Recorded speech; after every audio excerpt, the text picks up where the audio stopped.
I love original ideas. I also love long road trips. Throw a little 2000s nostalgia in the mix, and you've got Keep Driving, a turn-based combat RPG road trip game with stunning pixel art and some light resource management. Yes, you heard me right, turn-based combat in a road trip game. It's pretty odd, but works out surprisingly well. I'm not exactly the target audience of this type of game outside of loving pixel art. I was kind of tricked into playing this game because of the 2000s vibes, and the pixel art is also gorgeous, so I wanted to play it. Resource management isn't usually my thing though, and I struggled with this game at first, like a lot. This game requires a lot of slowing down and planning out a good set of moves to use, but within an hour I really started to get it, and it's such an original, refreshing gaming experience that I feel like most people will take at least an hour to get really into, but once you do, oh boy, I was playing this game non-stop. So in this game, you get your license and your first car and decide to go on a huge road trip across the country to a music festival. The music festival is like happening at the end of the month, and you have to drive across the country to get there. So you get to choose the routes you take to get to your location, which is really cool. And along the way, you're gonna find different interesting hitchhikers, which serve as like party members. Hey, look, there's some people want to ride too. Pick them up! Certain hitchhikers will have different locations that they have to get dropped off along the way. For example, one of the characters that I found was the convict, and he's like this criminal guy, and he's trying to make his big escape, so you have to take him to a lighthouse. I'm actually really sad because I lost half of my footage of my playthrough, and it was the good half when I started to really figure out the game and its mechanics, but basically, like, once I got him there, he like gave me a gun, and it was fucking awesome. I also had this little girl that I picked up who needed to be taken to the police because she was lost. All these hitchhikers have different abilities and quirks. For example, no one would sit next to the convict, and the little girl has to take a pee break along the way when driving. So when I did my first playthrough, I thought all of these quests must be little side quests, but the end of the game is always the music festival that you're traveling to, which I was very wrong about. Some of the quests are just side missions, and then some of the quests are actually endings to the game. The music festival is just one of those endings. For example, you get some larger quests along the way that have bigger set pieces to them, and they have their own designated endings. One of the earliest examples I think people will probably run into is the big race, which is kind of near the beginning of the game. And if you go to the race and win the race, that's an ending. So there's a lot of replay value here in trying to find different endings.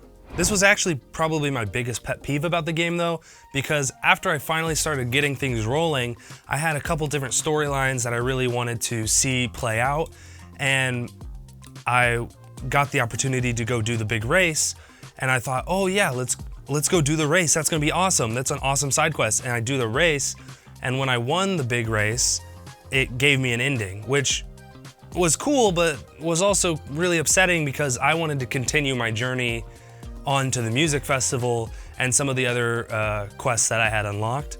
So it did kind of feel like I just had to restart the game for no reason. So I kind of wish I knew that that was an ending before I did it, so that I could have avoided it and then went and done a quest that I thought was more interesting. Maybe there's a way to tell if something's going to be an ending.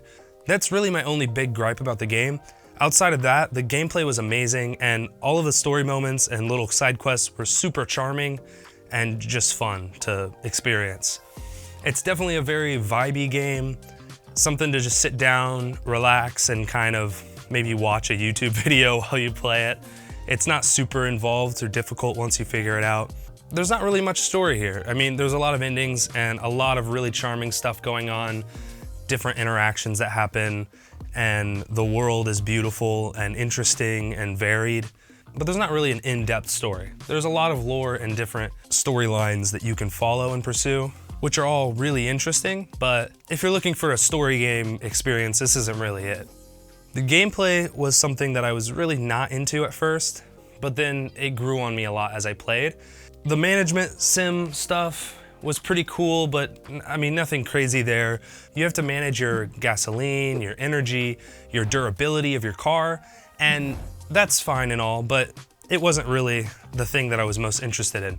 You also have different status effects that happen.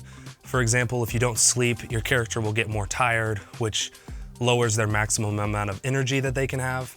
The management sim part was fun, and I think it's what kept it really addicting, because in the beginning, I was just getting destroyed by every encounter that I had on the road, and building up a team and abilities that are strong enough to not have that happen was really satisfying. So that curve of learning the game was probably the best part of it for me.